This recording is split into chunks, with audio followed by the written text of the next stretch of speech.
So my journey into lucid dreaming began in 1975. I was a high school student reading a book by Carlos Castaneda called Journey to Ixtlan. And in this book, his shamanic teacher, Don Juan, suggests that he find his hands in the dream state and become aware of dreaming. And I thought, what? You can become aware within a dream that you're dreaming? And there really wasn't a technique. And so I invented my own technique. And within 3 days, by using this simple technique, I had my very first consciously induced lucid dream. Now, you have to remember that the scientific evidence for lucid dreaming did not appear until 1980. And so basically for the next 5 or 6 years, I learned about lucid dreaming through trial and error. I just did lucid dreaming in order to learn more about it. And I kept going deeper and deeper. But I was extremely happy when the scientific evidence for lucid dreaming did emerge, because then I could talk to people about it without seeming totally wild. So what I learned on my journey first was that the dream state really has principles and rules. It's not chaos. It's not random. It's a principled state. And that's what lucid dreamers around the world have learned, that dreaming is actually a principled state. And if you learn the rules, you can have very long, stable lucid dreams. You can explore thoughtfully, and there's incredible amounts of inner territory as long as you understand the principles. Then I learned how my own mind, my own beliefs and expectations help to create my personal experience. So for example, if I believed that it would be easy to fly through that wall and get to the other side in a lucid dream, if I believed it was easy, I could fly through the wall easily. But if I flew up to the wall and expected to have trouble, then suddenly I might bounce off the wall, even though it was composed of dream stuff. That little bit of doubt, that little bit of negative expectation that I was going to have trouble would be reflected in my lucid dream experience.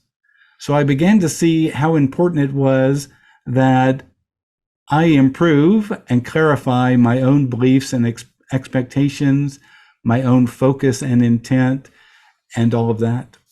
I began to see how limiting beliefs would hinder my growth. And in fact, it was amazing that oftentimes this inner awareness would point out limiting beliefs, or there'd be a wise dream figure that would point out a limiting belief that was keeping me from growing. And it was really interesting to resolve these issues, because as I resolved these limiting beliefs, then I began to expand and grow as a lucid dreamer. Finally, it got to the point where I realized that I needed to embrace trust and let go of fear. In fact, I had some lucid dreams where a banner would appear in the sky: trust, nothing to fear. Or sometimes I'd hear a voice say, trust, nothing to fear. So it was on these occasions where I learned that fear and doubt and concern keep us from growing. That when we begin to trust, then we open up to experience at a deeper and deeper level. And I learned there were very many openings of trust. It's just not a simple, okay, now I trust. You really learn to surrender and learn how to trust at a profoundly deep level. And then finally, after 20 years of lucid dreaming, I began to realize that I was being shown how perceived experience was a co-creation of myself and my larger awareness. And then I began to realize that there must be a real reality behind all of this. And so that's how deep my lucid dream journey took me. So I don't know where you are when it comes to lucid dreaming. You might have had a few lucid dreams. You might never have had a lucid dreams. You might have had 100 or 500 or 1,000 lucid dreams. But what I've learned is lucid dreaming is profoundly deep.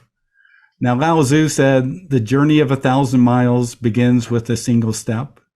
And I'd say the journey into lucid dreaming begins with a single lucid dream. By virtue of lucid dreaming, we can continue to go deeper and deeper, but it always helps to have a guide, to have someone who's gone the depth, to have someone who can help you understand what you're experiencing as you go along.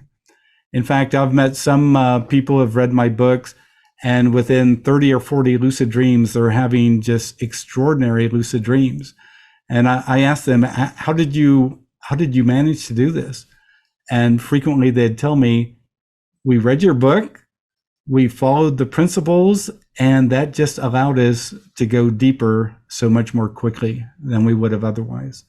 So that's the virtue of having a good guide along your journey. So again, I'm Robert Waggoner. I'm the author of these two books, Lucid Dreaming, Gateway to the Inner Self. It's been reprinted more than 15 times. It's been translated into a number of languages. Also, I'm the co-author of the book, Lucid Dreaming, Plain and Simple, with Carolyn McCready. And this book, we go into the tips and techniques, not only how to become lucid, but how to stabilize the lucid dream so you have a long lucid dream experience, and then how to most successfully explore that state so that you benefit from it. Also, along with my friend Lucy Gillis, I've been the co-editor of the online magazine Lucid Dreaming Experience for more than 20 years. And in that magazine, not only do we interview experienced lucid dreamers and write articles and share articles on lucid dreaming, but we also have reader-submitted lucid dreams so people can benefit from the knowledge of everyone about what they're doing in the lucid dream state. In fact, this particular issue that you see there was a special issue on healing in lucid dreams, where people shared their examples of emotional healing and physical healing within the lucid dream state. So again, lucid dreaming has a vast depth, and that's my goal in life, is to help people understand the actual potential of lucid dreaming and help them go as far as possible as they can in lucid dreaming. I'll conclude with this quote by Carl Jung: "Who looks outside dreams. Who looks inside awakes." In lucid dreaming, we're consciously aware as we look inside. And I think it truly will encourage and speed you along the path when you consciously begin to dream lucidly. So my thanks for listening. Again, my name is Robert Waggoner, and I look forward to hearing from you as you go deeper into lucid dreaming.